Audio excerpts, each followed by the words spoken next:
Welcome to SuperCrowd Chicago, live in person at Columbia College Chicago and streaming live internationally on the E360 TV network and across social media. We're now very fortunate to have a local expert who, she's a big deal, and we are very fortunate that she has made time for us today. But Florence Hardy is a graduate of John Marshall Law School. She's a seasoned business consultant, serial entrepreneur with 15 years of experience. She's the CEO of True Crowd Illinois and owner of the Flow Firm. She teaches at the University of Illinois at Chicago and is a certified mediator. She also operates businesses in various industries. Like I say, she is a big deal, and we're thrilled to have her here. Florence, come on up.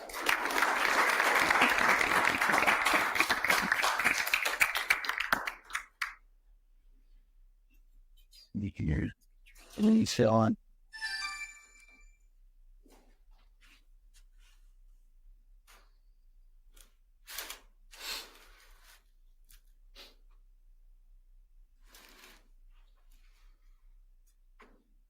I wish I were half as smart as the people who are on the program, but I'm glad they're here to walk us through the greatness. Oh, no.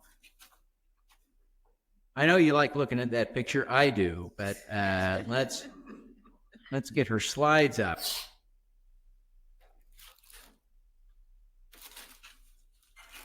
All righty. Florence, thank you very, very much. Thank you so much for having me, Devin. That was a really great introduction. I don't know that I can keep up or live up to that introduction, but thank you so much. My name is Florence Hardy, as was said. I own a strategic planning firm called the Flow Firm. And I'm going to talk a little bit about what the Flow Firm does, but for the most of my time, I'm going to talk about how and why you should create diverse investment portfolios.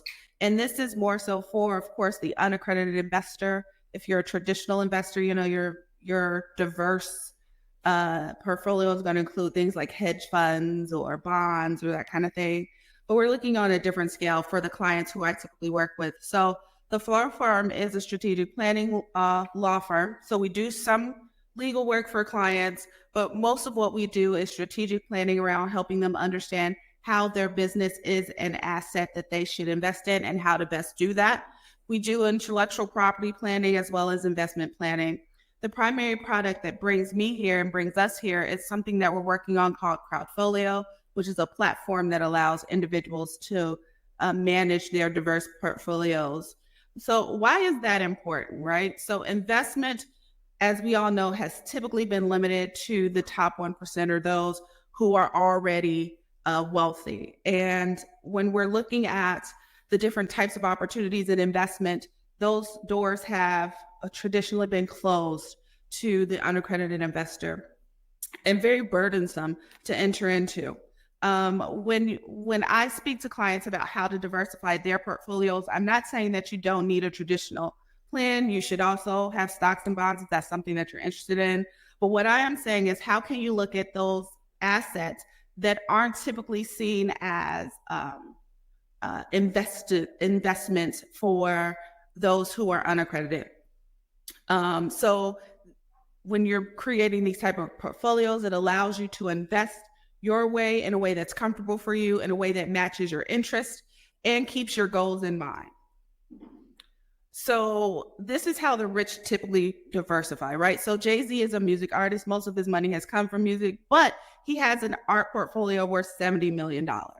Chris Brown, who's also a musician, made most of his money that way. He's also an investor in Burger King franchises. So as you're thinking about what it means to invest or diversify your investments, it's not just about what kind of companies or that one skill that you have that you can make money, but how else can you build that portfolio in ways to bring in revenue outside of your primary focus? Of course, Magic Johnson, on the list, he made most of his money in basketball, but he also now owns a number of restaurants around the country.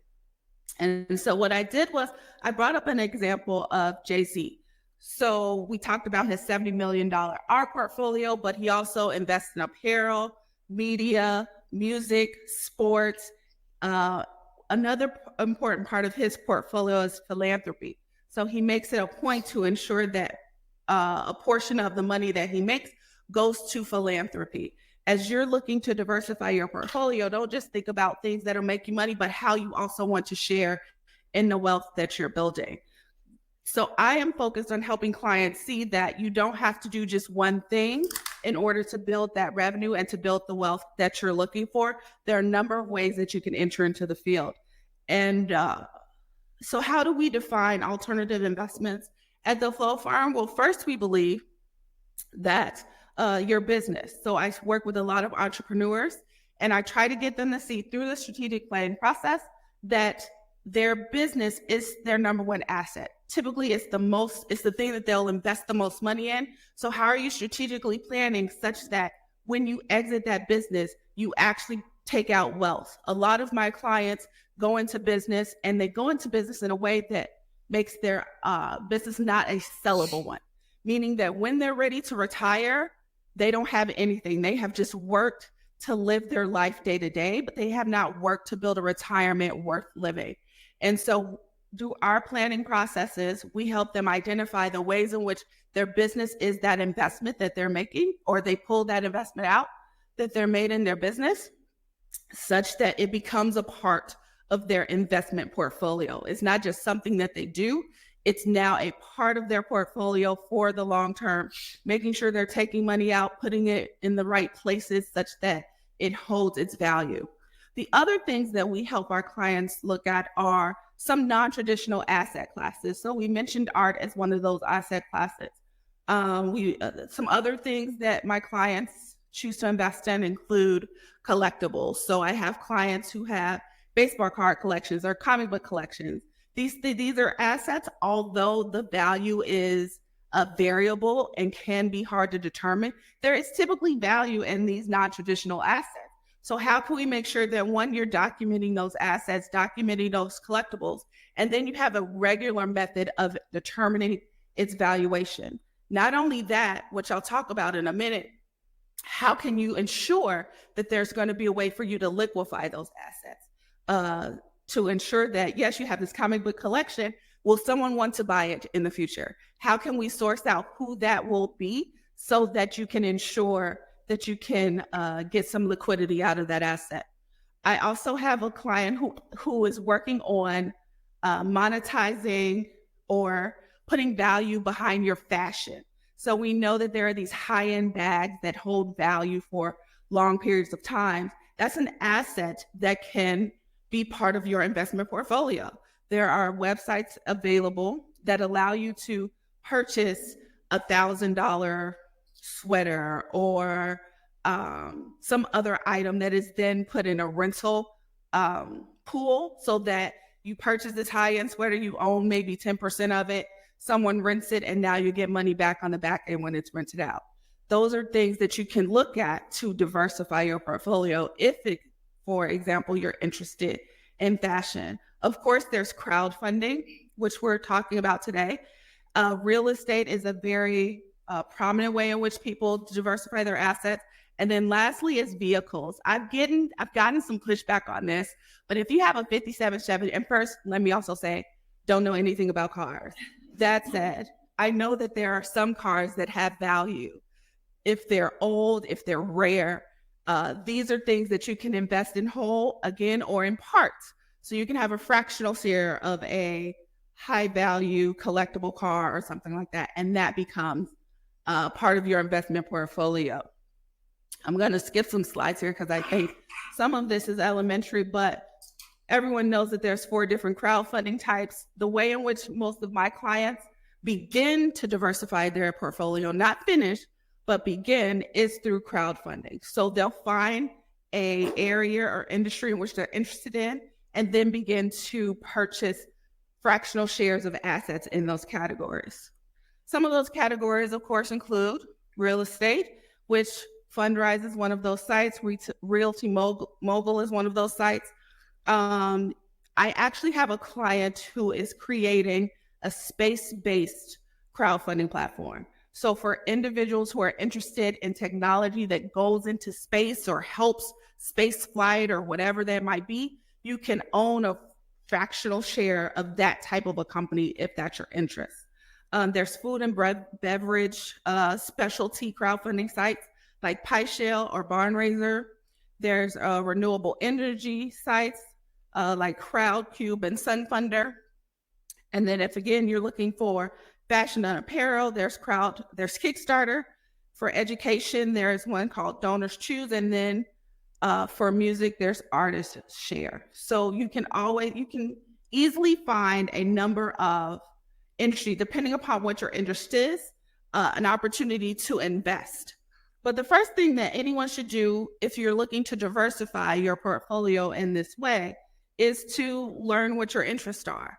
So the way that we do that is we do strategic plans for individuals as well. So we don't just do them for your business, but you as an individual should have a mission. You as an individual should have a vision. You should know for me, it's all about retirement. I'm going to retire in 10 years. I'm running.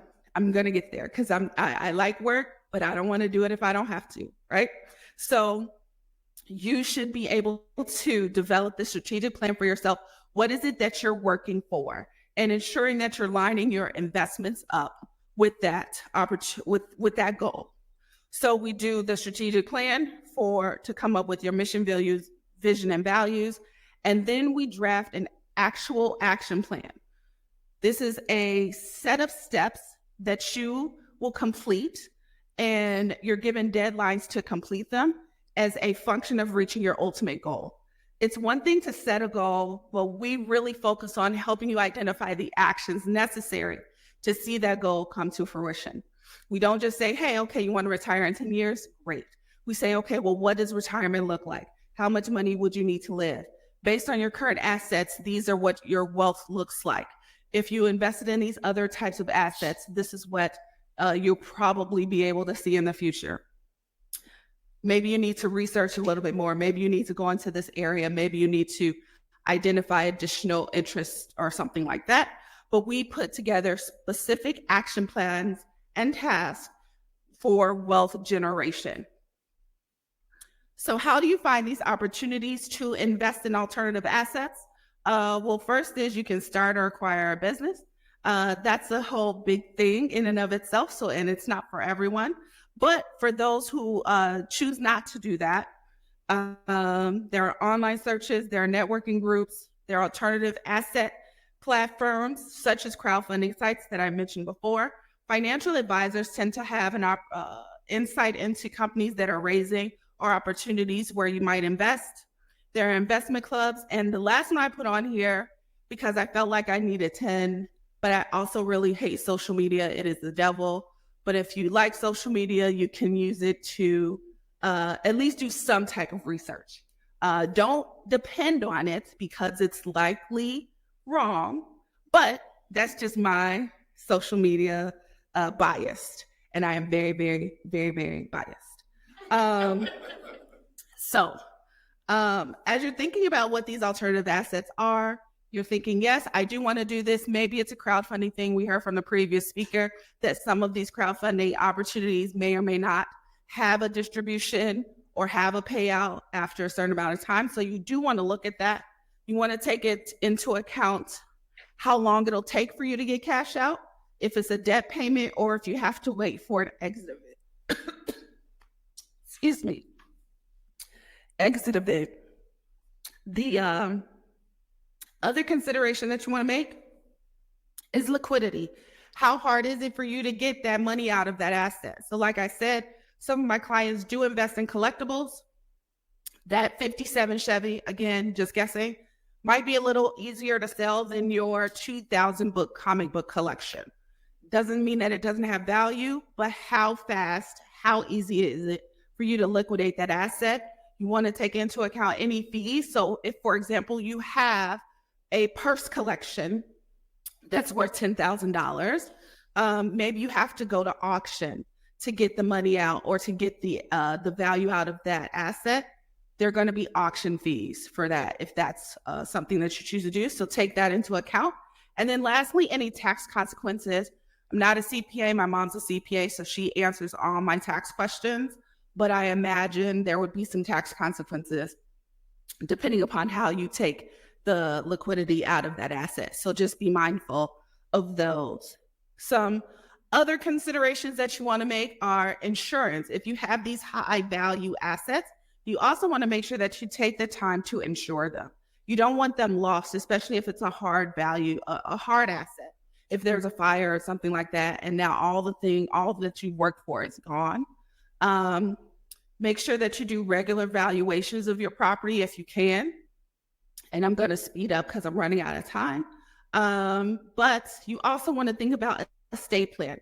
The actual reason that I got into this business or this focus was I handle all the finances in my business or in my household.